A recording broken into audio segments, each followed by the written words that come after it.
Le decía, papá, ese comercial lo he hecho yo. Y se reía, no me creía. Con el tiempo después, cuando me para un cliente que quiere invertir $300,000 en una campaña para su marca, yo le estoy vendiendo a él. Y para mí es como el mismo vértigo de venderle a la señora que me abría la puerta y que estaba lavando y yo le quería vender una faja reductora, ¿sabes? Termine de estudiar, por favor. Siempre termine de estudiar y después ya las chambas vendrán, demorarán. La que tú quieres va a demorar, pero si sigues ahí con tu ambición vas a conseguirlo. Lo más importante no es el dinero que te pagan. Lo más importante tiene que ver con esa ambición de los objetivos que quieres lograr. Eso tiene que ser siempre lo más importante. Obviamente el dinero es importante, no vamos a darnos las de hippies. Tenemos que ganar bien, tenemos que tener un estilo de vida que podamos, digamos, sustentarnos, ¿no?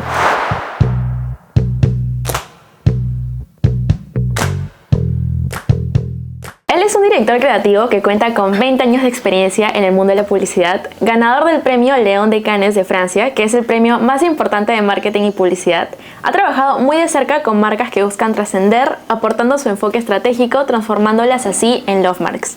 Dentro de su portafolio podemos encontrar marcas como Cuacua, Blancaflor, KFC, Saison y muchas más. Su propósito es construir campañas auténticas y memorables. Así que sin más preámbulos, es un honor compartir este episodio con Daniel Morales. Gracias, Judy, por la invitación. ¿Qué tal, Daniel? ¿Cómo estás? Muy bien. Me alegra. Bueno, siempre cuando inicio un episodio les cuento cómo es que llegaron a estar acá. Y justo acá detrás de cámaras tenemos a una persona que es muy amiga mía y también una estudiante tuya. Creo que del curso taller de campañas publicitarias me estabas comentando, pues me dijo que tenía un profesor muy chévere y yo dije, ya, me encanta las personas que saben hablar y hablan de publicidad porque a mí también de cierto modo me gusta. Entonces es por eso que me gustó tu perfil y es por eso que te tenemos aquí. Así que me gustaría empezar preguntándote, ¿cómo fue que elegiste tu carrera?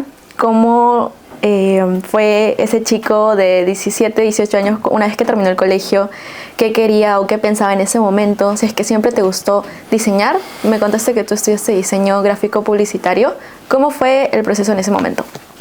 Bueno, gracias por la invitación igual. Y bueno, ese chico de 16, 17, no tanto, sino ese chico de 13 años. 13. Porque a diferencia de la mayoría de personas, que es algo que me pasó, o sea, lo cuento porque me pasó y no por otra cosa, sino que cuando estaba en el colegio yo ya, no sé, en segundo, tercero de secundaria yo ya veía los comerciales, veía el diseño en diferentes flyers de discotecas, qué sé yo, en donde sea, y sentía una atracción hacia ello, ¿no? Veía los comerciales de televisión, me gustaban su creatividad y decía, ¿cómo se hace eso? ¿No? Yo, obviamente más chico, no entendía mucho cómo se hacía eso, qué tenía que estudiar para ello, y comencé a investigar más por la parte del diseño primero.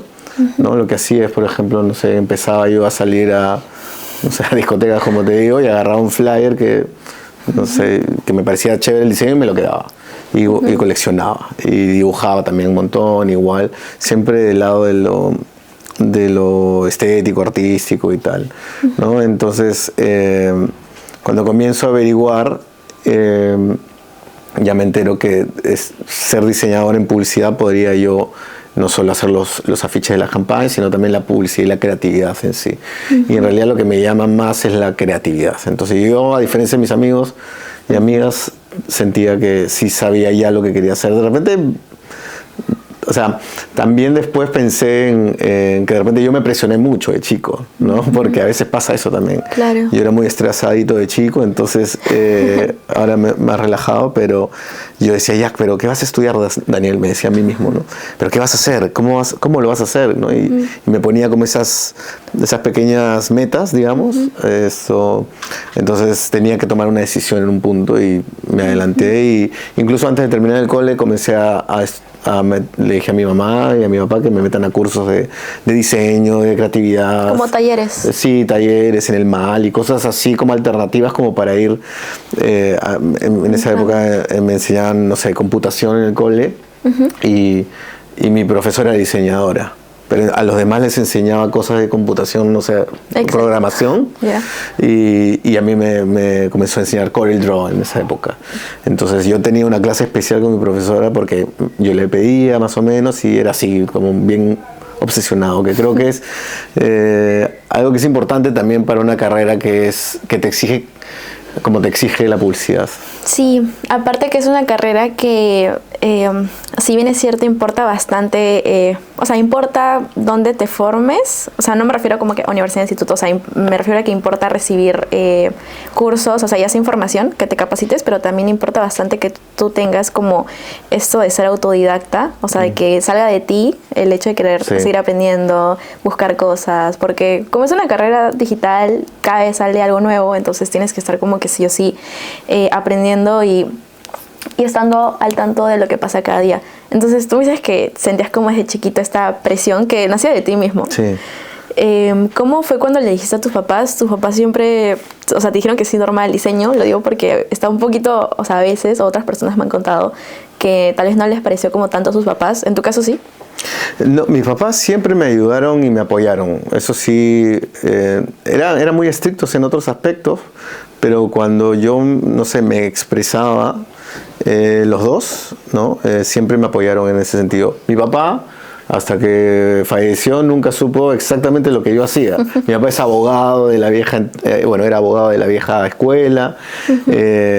O sea, para él existían que 3 carreras, ¿no? Contador, derecho y militar, o médico. Entonces, para él era eso. Y cuando yo le saco que diseño, que publicidad y tal, él no entendía nada, pero me apoyó un montón. O sea, me dijo, ¿te gusta? Y veo que estás ahí metido y no entiendo lo que haces.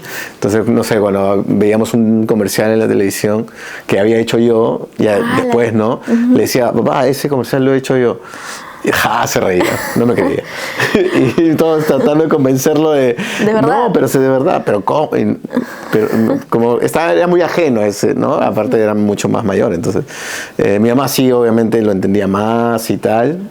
Me apoyó también siempre, ¿no? Yo, o sea, eso es importante también, me parece, ¿no? Que tengas un apoyo, no solo de los padres, sino de gente afín a ti, ¿no? Con la que te juntas, ¿no? Ya sea un tío, amigos. Círculo, claro. Tu círculo tiene que estar afín a lo que te gusta para que tú puedas abrirte, para que el abrirte el camino sea un poquito, no sencillo, pero sí que sea motivador, ¿no? Claro, sí, siempre mencionan eso de que, o sea, te importa bastante como tu círculo de influencia o como las personas que tienes más alrededor tuyo, porque sí, pues de una u otra manera son con las que compartes, con las que conversas y sí, definitivamente influye mucho en tu manera de pensar, en tus decisiones y etcétera. Sí, la retroalimentación también. ¿Cómo fueron tus primeros años estudiando la carrera? Bueno, mis primeros años fueron divertidos. ¿Eras chancón? No. Era un alumno... la otra vez escuché una teoría muy interesante de un abogado venía, pero que decía que él prefiere no el alumno que saca 19 y 20, sino 15, 16, 17, porque dice que él decía, ¿no? Bueno, a ver el que comparte esta opinión, pero a mí me pareció muy, muy resaltante, que era que el alumno que saca 19-20 espera el aplauso del profesor, congraciar al profesor.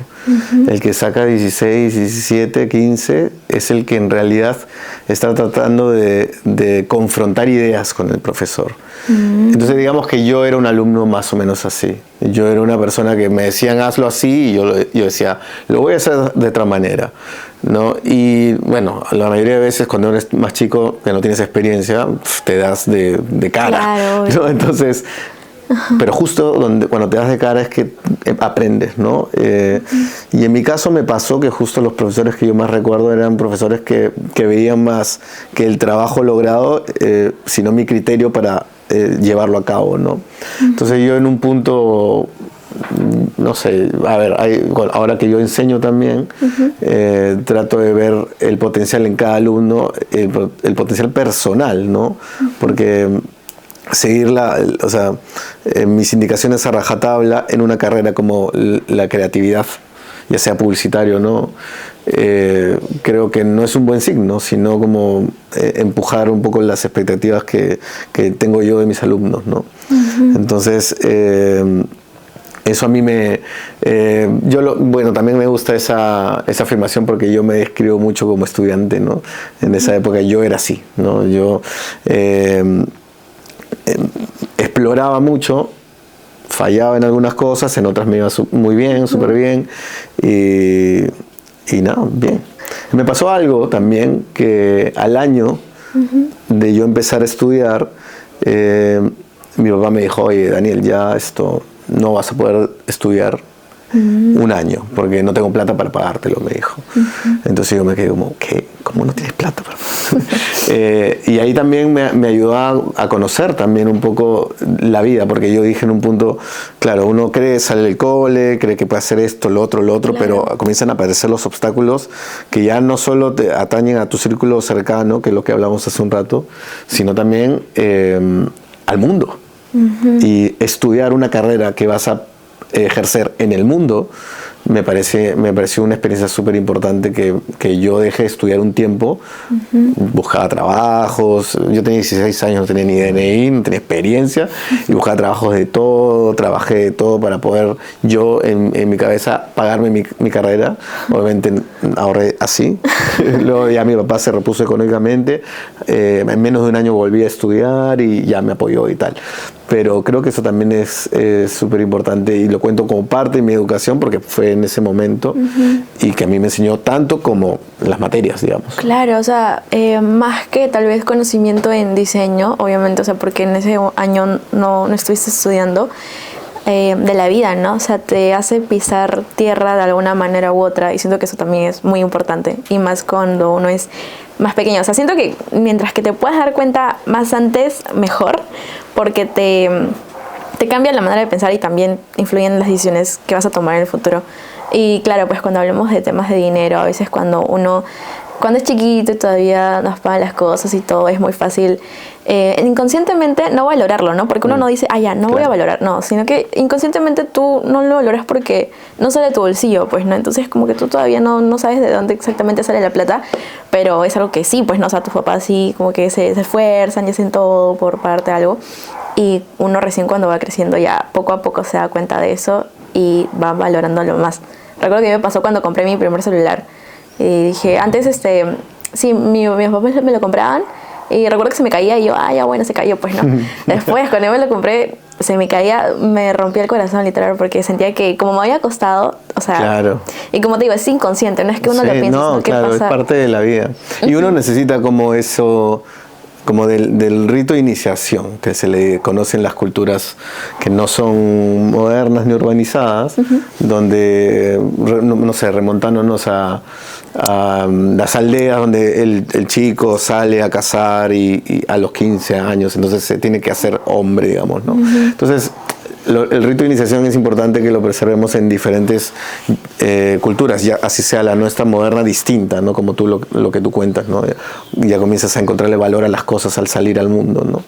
Entonces, para mí, además, igual para mí me enseñó mucho lo de quedarme fuera del instituto ese año porque una de las chambitas que yo conseguí de chico fue de vender puerta en puerta. Fue una cosa muy loca porque yo decía, ¿cómo voy a hacer esto? Pero era lo único que me podía conseguir yo a 16 años, de pelo largo, sin DNI, claro. Sin poca experiencia. Súper ilegal. Claro, entonces, y mi papá es así, entonces, me da vergüenza, ¿no? ¿Cómo voy a estar haciendo esto? Pero necesito la plata y tal. Yo sufría. Pero después, con el tiempo, que vendía, tocaba y vendía y tal, con el tiempo después cuando me para un cliente que quiere invertir $300,000 en una campaña para su marca, yo le estoy vendiendo a él. Y para mí es como el mismo vértigo de venderle a la señora que me abría la puerta y que estaba lavando y yo le quería vender una faja reductora, ¿sabes? Entonces, para mí es como lo mismo y fue como un aprendizaje. En cierto modo, yo no lo vi así en ese momento, después, pero pero me gusta contar esa historia porque al final se trata de eso, ¿no? Nosotros, y eso ahora con las redes sociales, constantemente estamos vendiéndonos, sí. ¿no? Nosotros, las cosas que tenemos a nuestro alrededor, los servicios, los productos, exacto. todo. Entonces es importante pues tratar de llegar a la gente. Entonces la tecnología no nos ayuda, ¿no? Ahora cada vez hay más herramientas y bravazo, y en 2 años, 3, 5, habrán unas que ni imaginamos hoy. Pero lo importante es de dónde nace esa vena para poder ejecutarlas bien, usarlas bien, ¿no? Entonces, creo que la herramienta principal es ¿no? 1 a 1. ¿No? Si yo te puedo convencer de algo a ti, te puedo vender una idea en la que yo creo, ¿no? Y viceversa. Entonces, ya después se complejiza con las herramientas, con la publicidad y tal, que hay herramientas para aprender. Son otras historias esas, pero si no podemos dominar esto es muy complicado después. Claro, y siento que por eso es que las marcas como cada vez más están como queriendo humanizarse más para llegar como más al público, ¿no? Como tú dices, el 1 a 1 es como súper importante. Y wow, no sabía que, o sea, me imaginaba, o sea, sí es cierto que todos vendemos de cierta manera un producto o servicio, pero algo que hiciste hace mucho tiempo igual te pudo haber ayudado de tal manera que ahora es como fácil, igual te da miedo, igual te da ese vértigo que mencionas, pero tal vez no es un sentimiento tan alejado de lo que pasaste de chico y de cómo resolviste en ese momento y cómo resuelves ahora, ¿no? Me parece muy interesante. Cuando comenzaste a estudiar, tenías expectativas de la carrera, supongo que altas. En ese momento, cuando ya estuviste estudiando, ¿cómo fueron tus expectativas? ¿Cambiaron? ¿Era la carrera lo que esperabas? ¿Cómo lo viste? Yo esperaba justo exactamente lo que tuve en realidad. De lo que recuerdo, obviamente siempre las mismas preocupaciones de cualquier estudiante a la hora de estudiar, que si mejor, porque me enseñan así, porque me enseñan así, ¿no? Uno exigente, pero en realidad sí, yo obtuve como lo que esperaba, conseguí algunos profesores que me motivaron, las técnicas que me enseñaron me sirvieron de alguna manera, entendiendo que la vida estudiantil es muy distinta a la vida profesional, ¿no? Siempre vamos a hacer esfuerzos, sobre todo ahora yo que ya enseño, por ejemplo, de mi lado, tratar de acercar, de que esa brecha entre la vida estudiantil y la vida profesional se acorte, pero yo creo que siempre va a haber una brecha, porque son 2 mundos totalmente distintos. Sí, los procesos son distintos. Desde que te levantas de tu cama para ir a estudiar es muy distinto de que te levantes para ir a trabajar. Son 2 moods totalmente distintos. Entonces, la idea es, por lo menos en la vida estudiantil, tratar de simular que esa brecha es más cortita, ¿no? Que digas, ok, tengo una responsabilidad con ese trabajo, con esto, ¿no? Como si fuese un trabajo real, ¿no? Claro. ¿Cómo, hablando de eso, cómo fue tu primera experiencia laboral dentro de tu campo? Dentro de mi campo, a ver, yo empecé a practicar, primero la experiencia divertida y luego Lo que pasa es que cuando yo empecé yo ya estaba estudiando, ya me quedaba 1 año me parece, y conseguí unas prácticas. Y claro, para graduar tienes que hacer las prácticas y tal, y ya también quería como trabajar, ya sentía que ya podías. Que ya podía. Y me acuerdo que me presenté a un par de chicas que eran diseñadoras, que habían armado su estudio, y me presenté y tenía un portafolio muy bonito, muy bueno, para un estudiante, digamos. Y a ellas les encantó mi portafolio, y me contrataron. Y me dieron un sueldo que era como, wow, yo era millonario, ¿no? Creo que eran, no sé, 600 soles o algo así, pero yo en esa época, claro, me voy a vivir solo, no los necesito papás. Entonces, lo que pasó fue que las chicas vieron mi portafolio, les gustó, pero yo les dije que yo no sabía mucho, o sea, yo sabía usar Photoshop un montón en esa época, pero Illustrator no lo dominaba o algo así, uno de los dos, o al revés, no me acuerdo. Pero yo les dije eso y me dijeron, no importa, vas a hacer cosas muy chicas, ajustes, tal. Entonces cuando yo llego, me dejaban las chambas y ellas estaban ahí un par de horas, pero se iban. Porque ellas estaban armando su kiosco recién, entonces ellas iban a muchas reuniones. Entonces ellas diseñaban, se iban a reuniones, se iban a almorzar y de repente todo el día no estaban. Entonces yo estaba solo. ¿Era presencial? Era presencial, claro. Yeah. Era presencial. Entonces habían cosas que yo no sabía hacer, entonces volteaba a preguntar y no había nadie. Entonces avanzaba como podía. Porque yo siempre dije, no, lo tengo que sacar. Estas chicas tienen que regresar y tengo que encontrar que lo he avanzado. Entonces pasaba que habían, no sé, archivos en Illustrator que tenía que hacer ajustes. No lo sabía hacer. Entonces lo pasaba todo a Photoshop y lo trataba de hacer ahí y lo hacía. Pero después llegaba la chica y me decía, a ver, ¿cómo está el avance? Y yo, acá está. ¿Por qué está en Photoshop? Es que yo no sé usar la herramienta.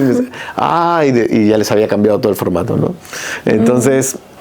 duré un mes en la chamba y me dijeron, bueno, no era lo que esperábamos y tal.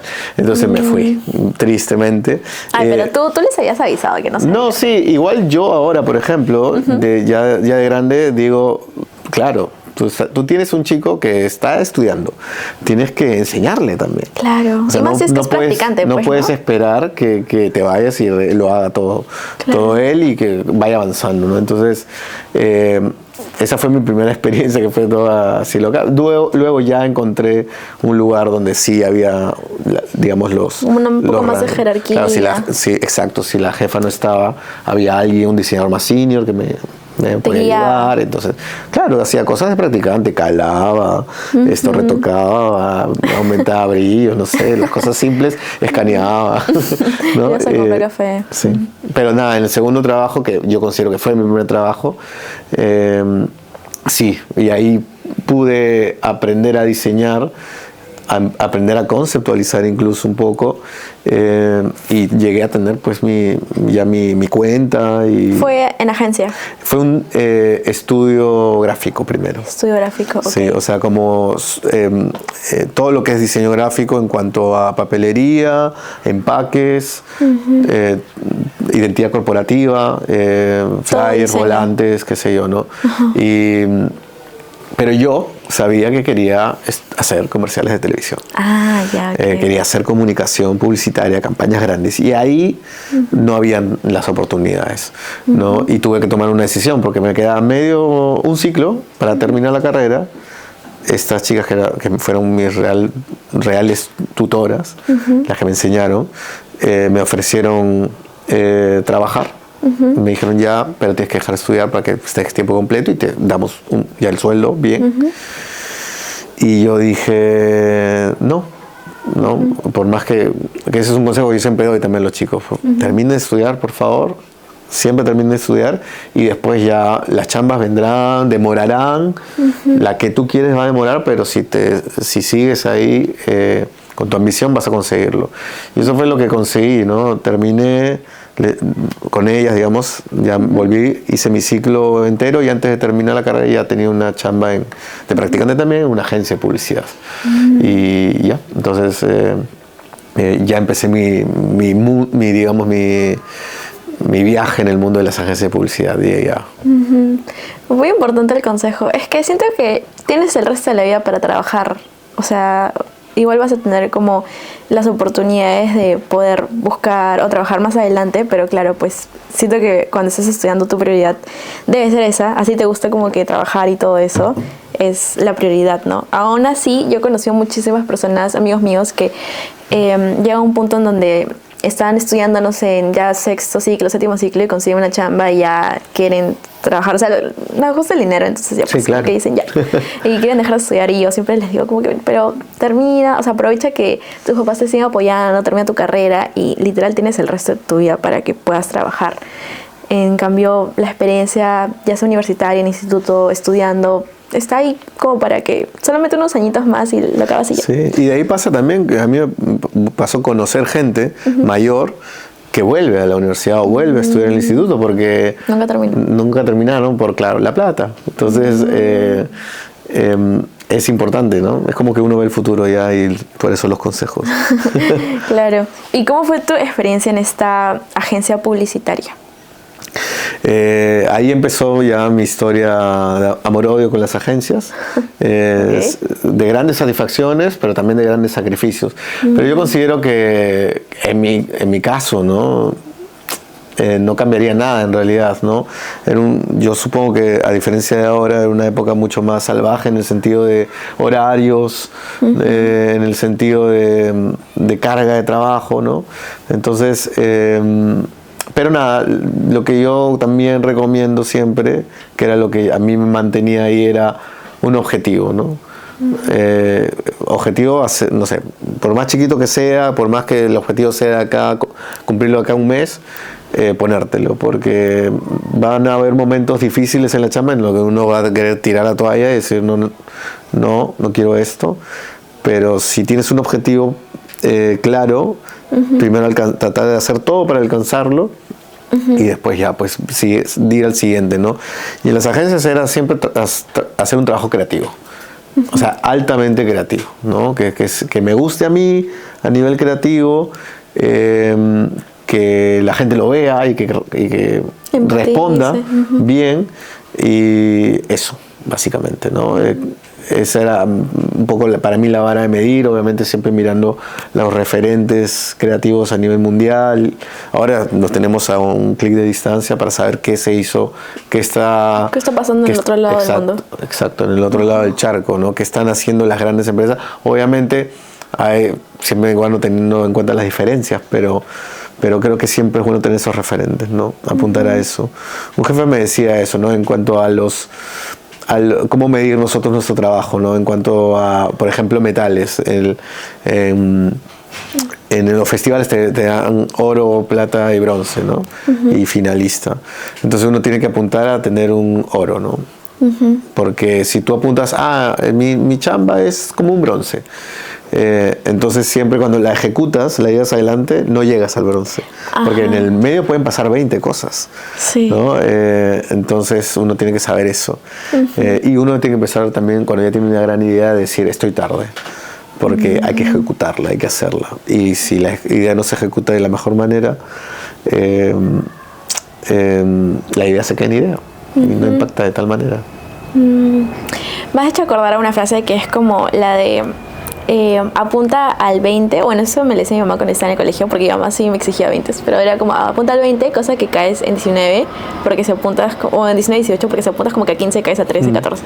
Y sí, pues es cierto. Sí, es tiene parecido. Sí.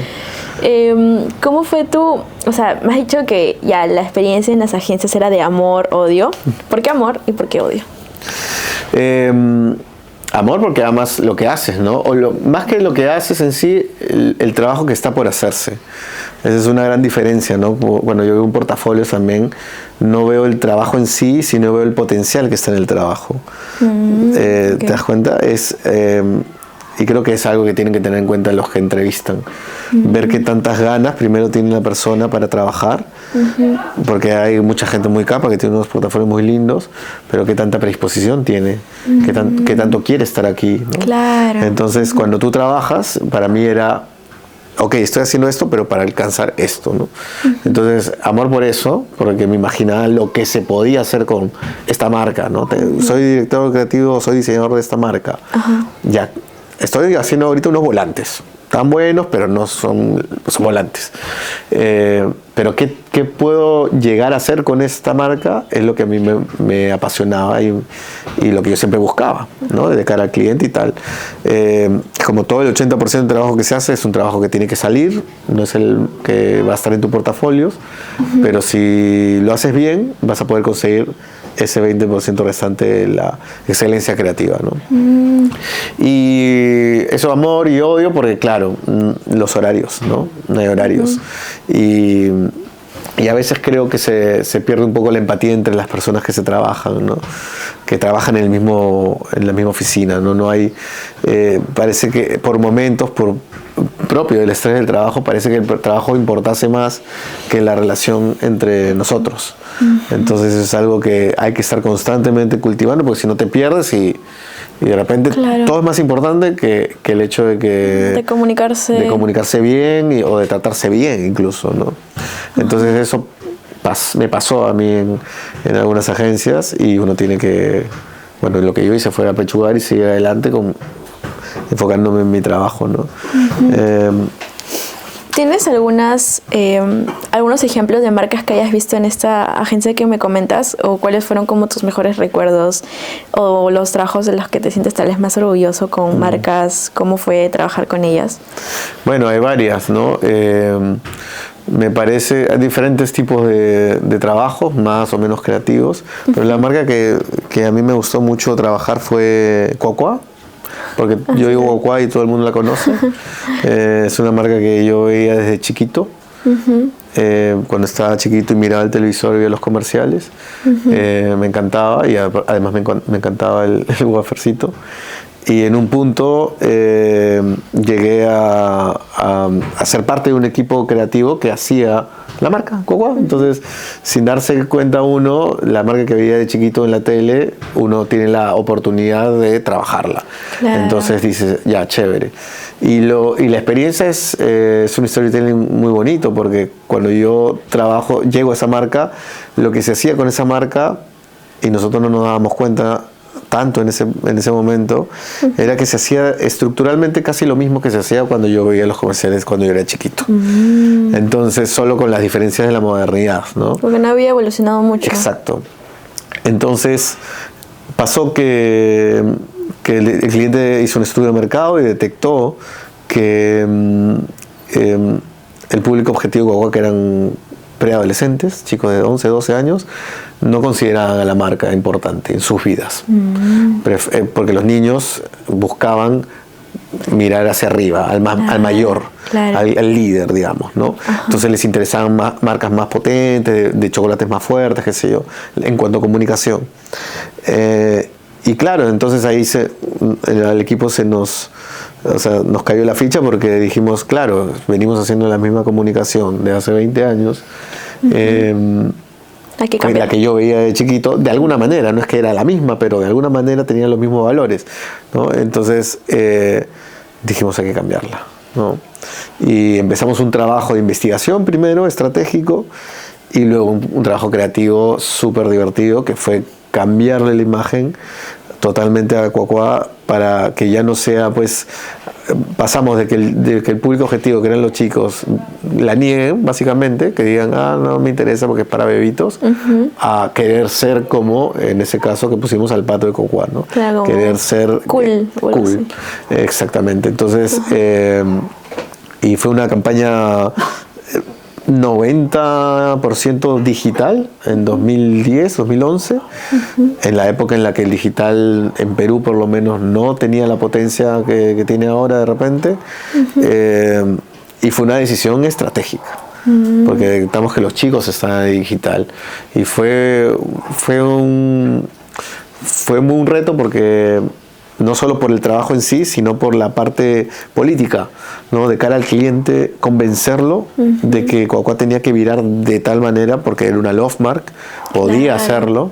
Y también hay como bastante riesgo, ¿no? Sí. Porque como es una marca, o sea, como tú dices, una love mark, sea como se haya tenido un público, el hecho de tal vez cambiar ese público, o sea, o cambiar la comunicación, sí, siento que es un paso como bastante grande, y el hecho de convencer al cliente también debe ser como con pinzas, ¿no? Sí, había un vértigo de mirar al vacío, ¿sabes? Porque en un momento con mi dupla, con el equipo, habíamos hecho una cosa que ya de repente era muy loca, muy arriesgada, pero nosotros decíamos, no, hemos hecho un estudio, hemos hecho una investigación, una estrategia. Claro, nos convencíamos, porque todo el mundo te decía en un punto, qué loco, claro, ¿no? Qué arriesgado, no te lo van a probar, qué sé yo, ¿no? Y dicho sea de paso, pasó que presentamos una presentación de 2 horas, presentando toda la información, toda la campaña, para su aprobación, y nos la desaprobaron. Desaprobaron la campaña. Y por azar del destino, en la conversación se dio que al final pudieron aprobarla con un menor presupuesto, pero nosotros lo tomamos esa oportunidad. Y claro, nosotros, como tú dices, ¿no? En un punto nos decían, no, es muy arriesgado, de repente si sale mal, ¿quiénes van a ser los culpables? Nosotros, ¿no? Entonces en un punto había como un miedo, porque nadie, ni el director creativo más influyente e importante del mundo, está seguro del éxito de una campaña, ¿no? Lo único que tiene son mediciones, como datas. La data, lo que crees que puede funcionar, y ya. Y de ahí tienes algo acá que te dice, hazlo, ¿no? Y es dar el salto. Eso a mí es lo que me da como más miedo, creo que de la publicidad. O sea, por ejemplo, yo a veces lo comparo mucho con la matemática. Digo, la matemática es como muy exacta, es como siempre, o sea, una respuesta, no sé, ponte 2 más 2, siempre va a ser 4.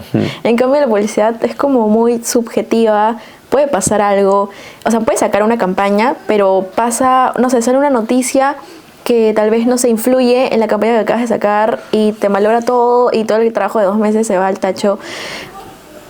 Qué estrés. ¿Qué pasa? Y no estás libre de que te pase.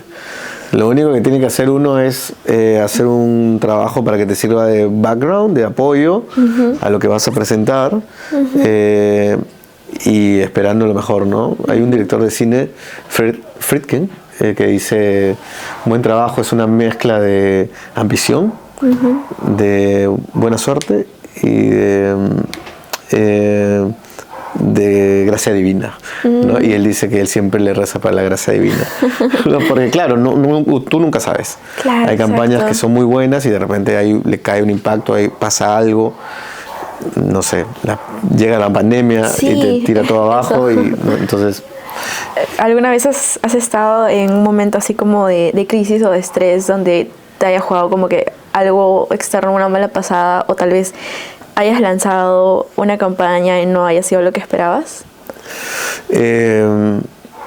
Seguramente que sí, no lo recuerdo mucho. Hay momentos de crisis de productos en sí, no tanto de la campaña, ¿no? Porque una cosa es la comunicación, otra cosa es el servicio del producto. Y sí, creo que me ha pasado que a veces hay un producto en crisis y hemos tenido que reaccionar comunicacionalmente para un poco parchar, ¿no? Me acuerdo que una vez en la campaña de Cocoa, dentro de la campaña de Cocoa, nosotros lanzábamos videos en YouTube y todos eran unos más locos que otros y no parecía publicidad, eso es lo chévere, porque Cocoa como marca podía hacer eso y que la gente diga, lo hizo Cocoa. Entonces, como marca era potente. No todas las marcas pueden, claro. No todas las marcas pueden hacer eso. Y pasó una vez que lanzamos un video y pasó no me acuerdo quién era, pero un chico que era un gamer o un chico, un influencer en YouTube que vio el spot, que no era un spot, en realidad era contenido, y lo dio, ¿no? Entonces mandó todo su army ahí al video a hatear. Y claro, nosotros dijimos, ¿qué está pasando? No entendíamos un poco el fenómeno. Y si tú ves de los, no sé, más de 40 videos que hay uno que tiene como un montón de dislikes y comentarios así que te odio y tal.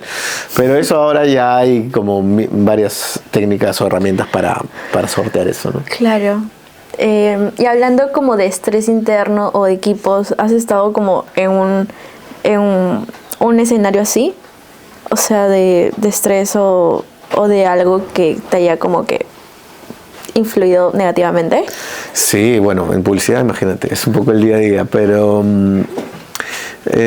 para la campaña que hicimos, que eventualmente ganó el Festival de Cannes, fue una de las campañas más duras a nivel de estrés, ¿no? Porque los festivales, y como funcionan la mayoría de los festivales, ya sea de lo que sea, ¿no? De cine, de publicidad, qué sé yo, cualquier festival importante, tú tienes que armar un caso para presentarlo. O sea, no solo vale lo que hiciste, ¿no? Sino también tienes que desarrollar y filmar y implementar un caso para vender eso. Como literal un storytelling, armarlo y todo. El videocaso, ¿sabes? Okay. Entonces no solo bastaba que hagamos lo que hicimos y mandarles el video y explicarles, no, sino que tienes que armarlo, depende de la categoría en la que tienes que entrar y tal, armar un board creativo, varias piezas adicionales. Entonces, y esas son decisivas para que pierdas o ganes. Claro. Entonces, tú puedes tener una muy buena idea, pero te puede tener un mal crafting, un mal acabado, y no. Entonces tiras al agua uno solo la inversión, porque se paga para participar en los festivales, sino que pierdes una oportunidad de un año con una pieza buena no ganar, ¿no? Entonces, el estrés que padecimos con el equipo en toda esa temporada se sumó al de la agencia y fueron momentos donde, claro, que yo no recomiendo. O recomiendo de repente hacerlo muy de joven y y evitarlos. Y en oportunidades así muy puntuales y después ya volver a una normalidad porque, no sé, ataques de pánico, cosas así, ¿no? Que hay que cuidar mucho la salud. Ah, cierto, lo que me comentabas. Sí, pues, sí, a veces no le damos como la debida importancia a la salud mental. Pero deberíamos. Bueno, sí, deberíamos. Hubo un momento en el que tal vez sentiste que ese estrés fue como que mucho y por el cual, o sea, ¿fue por eso que te saliste del mundo de las agencias? Sí, o sea, yo salí de las agencias y tomé una decisión. Tomé la decisión de si volvía a una agencia tenía que, digamos, un poco sentirme tranquilo conmigo mismo en cuanto a... Claro, lo que hablamos, ¿no? Del nivel del estrés y tal, lo cual suena contradictorio porque, claro, tú vas a trabajar en una agencia, tiene que ser estresante.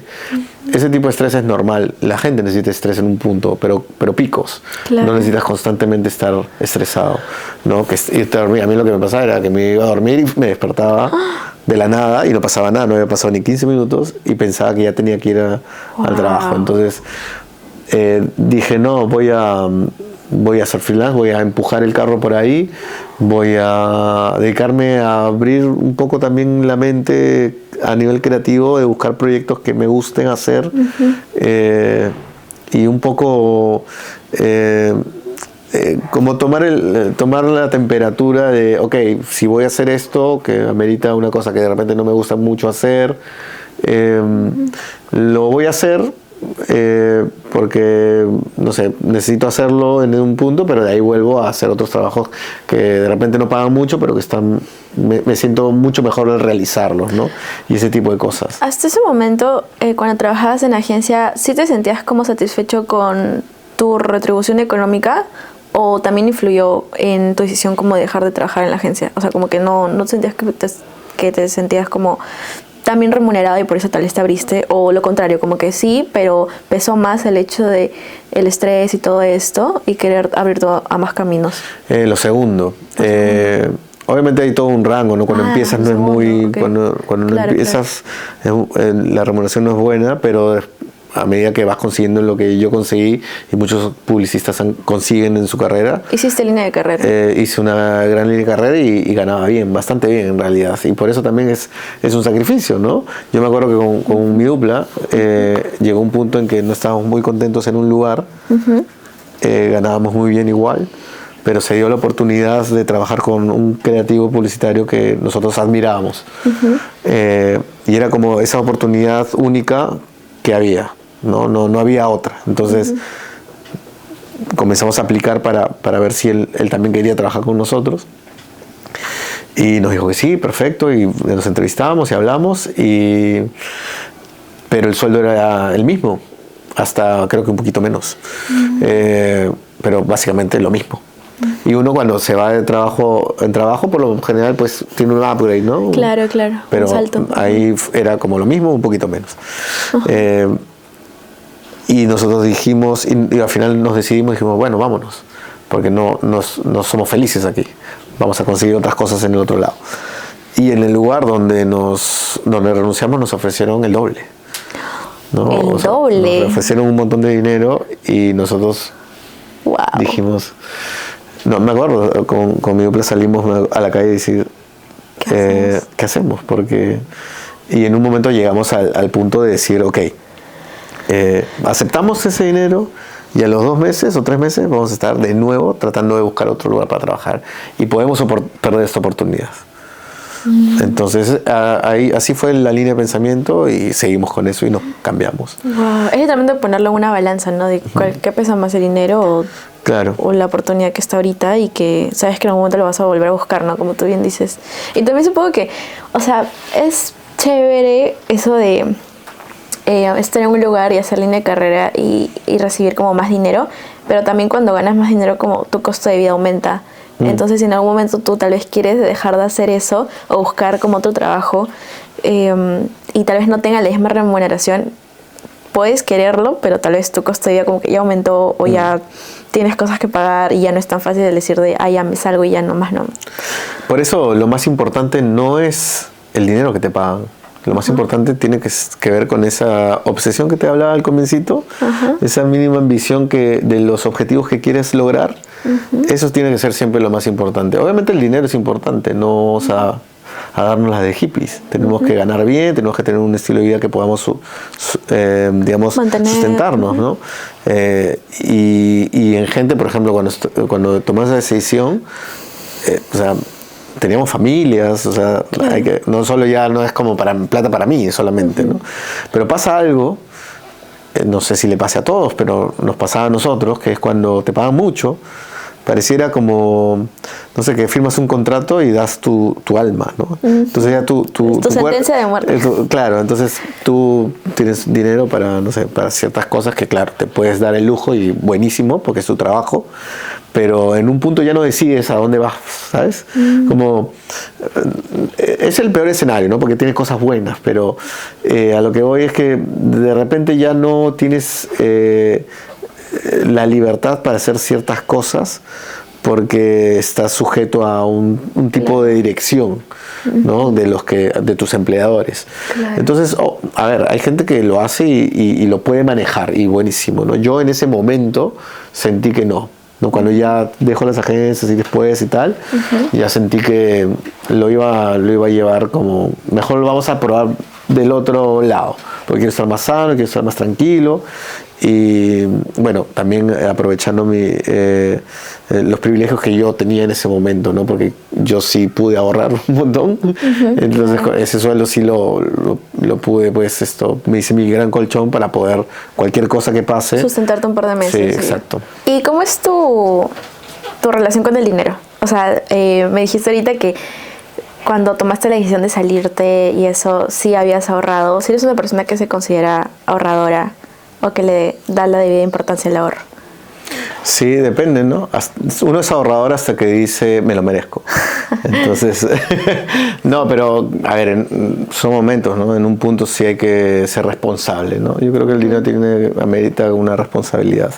Pero si hablamos de chamba, de lo que de un trabajo que quieres hacer, que te obsesiona, que te apasiona, el dinero nunca puede ganarle a eso, ¿no? Porque es importante ordenarlo, es importante obtenerlo, pero es importante intercambiarlo también. Claro. No sé, que produzca y tal. Yo admiro mucho a la gente que hace, no sé, que son gurús de inversiones, ese tipo de cosas. Pero estoy lejos de eso, o sea, yo no podría ponerle tanto interés al dinero, ¿no? Prefiero como cultivar otras cosas que tienen que ver más con lo artístico, estético, creativo, digamos. Encuentro valor en eso y encuentro que me llena mucho más, obviamente. Todos necesitamos dinero para vivir y hay que saber manejarlo mínimamente. Yo he aprendido porque, claro, cuando empiezas, y el mío es un largo camino. Cuando yo empecé en publicidad, tarjetas de crédito, gastando, hasta que en un momento dices, oye, nunca voy a terminar de pagar esta deuda, entonces tienes que cerrarla, es lo que yo hice, cerrar y comenzar a aprender a usar este tipo de herramientas que te dan, ¿no? A nivel económico. Entonces comencé a ahorrar y ese tipo de cosas, ¿no? A mantener más o menos mi línea por ahí, para que no me gane, ¿no? Claro, para mantener un equilibrio. Dijiste herramienta, esa palabra me gustó porque siento que estos gurús así financieros y todo usan bastante la frase de que el dinero es una herramienta, y yo siento que desde que aprendí eso como que cambió mi relación con el dinero, porque es cierto que, o sea, podemos estar toda nuestra vida así tratando de ganar dinero y todo, pero al final el dinero es como eso, es papel que obviamente sirve, pero lo vas a cambiar por otras cosas, pues, ¿no? Entonces lo que realmente importa es por qué cosas estás trabajando. O sea, ¿para qué quieres dinero? ¿Para comprar qué? Y saber bien como que el tema de tus prioridades y, como tú bien dices, tener un equilibrio igual, ¿no? En todo. hasta que te merezcas algo. Sí, es importante tener tus prioridades bien claras y creo que el dinero no puede ser una, creo, dependiendo, ¿no? Estamos hablando de no sé, personas que han podido estudiar, que tienen más o menos una base económica, ¿no? Obviamente no podemos decirle esto mismo a gente que no tiene nuestros mismos privilegios. Entonces, pero me parece que es más, con mayor razón, nosotros que podemos en un punto trabajar, que nos paguen por ello, más o menos bien, más que bien que mal, ser responsables en ese sentido y decir, ok, esto no lo es todo, sino lo que nosotros podemos crear, ¿no? El dinero ayuda, es una herramienta, si es que quieres hacer un podcast, por ejemplo, para comprar una cámara, para comprar unas luces y un micrófono, pero el contenido es lo que va a ser de tu proyecto importante, la ambición que tú tengas con él, la obsesión que tengas con seguir tirando hacia adelante este proyecto, ¿no? Y el dinero vendrá, si es que a veces se demora, a veces no hay sequía, pero de ahí viene. Y en mi experiencia, yo puedo dar fe de eso, ¿no? En momentos que he sentido, ay, no tengo que gastar en esto y tal, pero creo que al final, si uno sigue trabajando conscientemente, buscándosela, puede estar bien con el dinero, tener lo justo, pero teniendo tus prioridades, ¿no? ¿Cuál es el logro del que más te sientes orgulloso? Profesionalmente y luego personalmente también. Sí, esas. Son varios, a veces son muy pequeños. Obviamente lo que tendría que decir primero es el León de Cannes que pudimos ganar. Un logro que fue muy importante como profesionalmente, que me abrió muchas puertas hasta el día de hoy, digamos, y eso estuvo bien, estuvo chévere. Pero para mí creo que con ese premio también me lleva una responsabilidad, ¿no? Por lo menos ahora que enseño, hacerle entender, por ejemplo, a los chicos que el premio es un premio. Como decía un amigo mío, los premios existen para mostrarlos, y eso, los muestras y buenísimo, pero como que no creerte eso, sino que detrás del premio hubo mucho sacrificio y ese trabajo es el que importa, digamos, ¿no? Claro. Y dosificarlo en cierta manera, ¿no?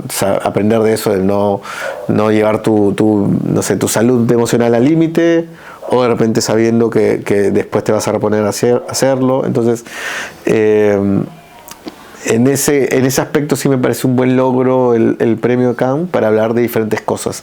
Hablar de la gracia divina que hablábamos hace un rato, ¿no? Que para un buen trabajo hay que tener ambición, suerte y gracia divina, es lo que decía Friedkin.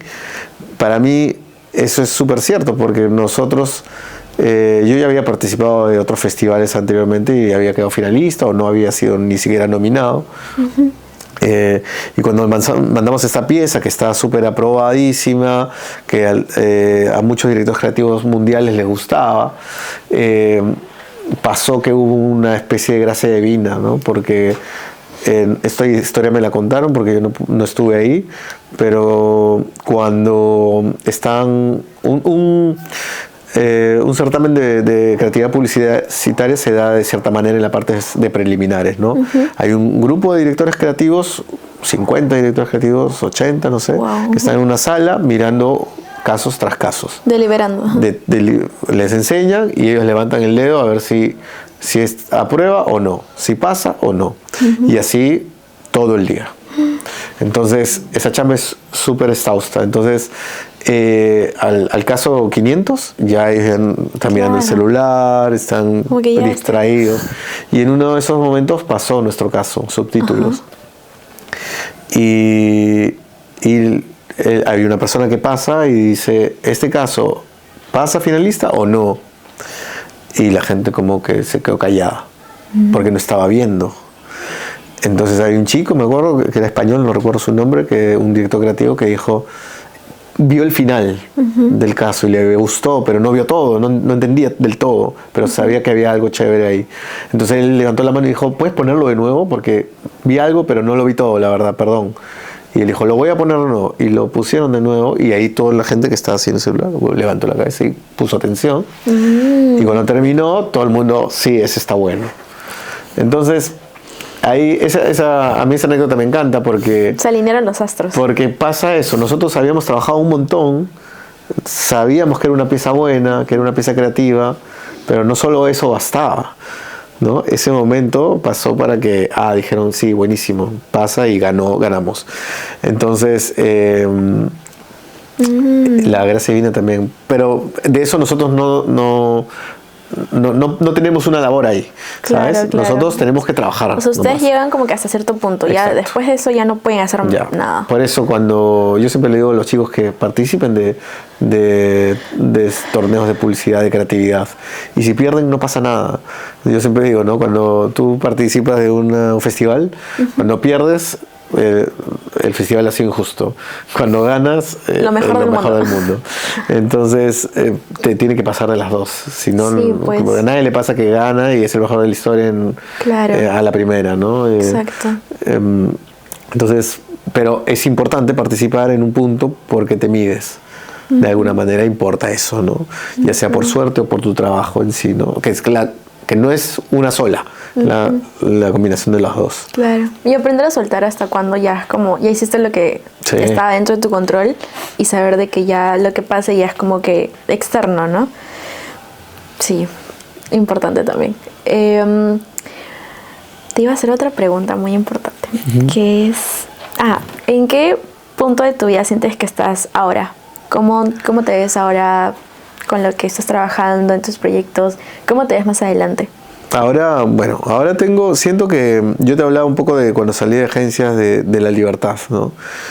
Yo en esos años de libertad, digamos, he aprendido que no hay libertad sin responsabilidad.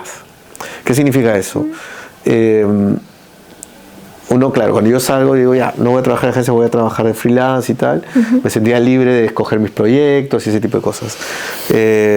Pero, por ejemplo, cuando empecé a enseñar, sentía que tenía una responsabilidad con los chicos a los que les enseñaba.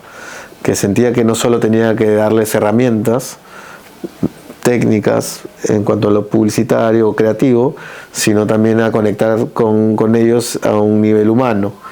Porque es una chamba creativa y la creatividad no viene de un robot.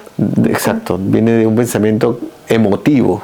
Claro. Entonces lo emotivo es importante. Si el chico o la chica no está bien emotivamente, no puede dar frutos creativos. Claro.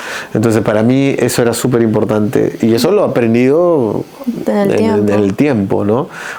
Entonces, si me preguntas un estadio ahorita o algo personal para mí, siento que tengo esa responsabilidad que toma la forma de profesor ahorita. Claro, como que tu vocación está siendo enseñar ahora mismo. Exacto, pero más tarde, no sé, de repente lo puedo hacer de otra manera. De repente si es que vuelvo a una agencia o de repente emprendo otro proyecto, veo cómo plasmar eso. ¿Sabes? Entonces, no es una cosa puntual, claro, que me imagino, sino seguir como, no sé, el olfato de ver qué es lo que me mueve todavía creativamente, obviamente a la par de mantenerme, ¿no? De mejorar también, ¿no? Mi estabilidad, qué sé yo, ese tipo de cosas no se deben dejar de lado, pero marcado siempre por eso, ¿no? Y para mí ahorita es eso, ¿no? Porque tengo una responsabilidad, todo lo que sé, todo lo que aprendí, las experiencias que puedo llevar, le pueden servir a alguien más. Entonces, ahí me enfoco por ahora, estoy en eso. Me parece chévere porque siento que ahorita estás muy ligado a un propósito, tal vez inconsciente, o sea que tal vez no lo sabes como tal cual, pero sí noto que tienes como que esto de haber tenido como que un montón de experiencia en varias cosas y tratar de cierta manera plasmarlo a tus estudiantes, y me parece chévere como que vayas un poco ligado por ese propósito. Igual ese mismo propósito te puede abrir un montón de puertas. Tú dijiste algo muy importante, propósito. Justamente hay unas herramientas que yo utilizo, porque ahora más que nunca las personas están buscando que sus marcas tengan un propósito. Que hagan un clic con ellas. Entonces hay unas técnicas que yo enseño que tienen que ver con eso, ¿no? De humanizar tu marca. Hoy más que nunca, que estamos un poquito, la tecnología un poco, a veces nos conecta, pero a veces también nos aleja. De todas maneras. Bueno, me ha parecido una conversación muy linda. Hemos llegado ya al final del episodio. Agradecerte por tu tiempo, por venir hasta acá. No sé dónde vivas, pero espero que no te hayas demorado tanto llegando. Y nada, me llevo todo lo que hemos conversado. Espero que la hayas pasado muy bien. Si tienes que decir como que algo a la cámara, quieres decir tus redes sociales, tal vez que te sigan por LinkedIn, lo puedes decir ahí. Bueno, nada, yo soy @sangama en Instagram, en mi cuenta personal. Si me sigues, te sigo. Y también tengo una cuenta que está paralizada un poco este año, pero la voy a retomar, que es de donde escribo algunos microrelatos, hablo de cine, que es @prometeo, también en Instagram, @prometeo y _4 guión bajos. Y ahí también me puedes seguir. Y nada, y conversamos. Gracias. Gracias a ti. Y también gracias a las personas que están viendo esto, a las personas que me ayudan con el podcast, y espero que les haya servido mucho el capítulo de hoy. ¡Chao! Se pueden suscribir. ¡Chao!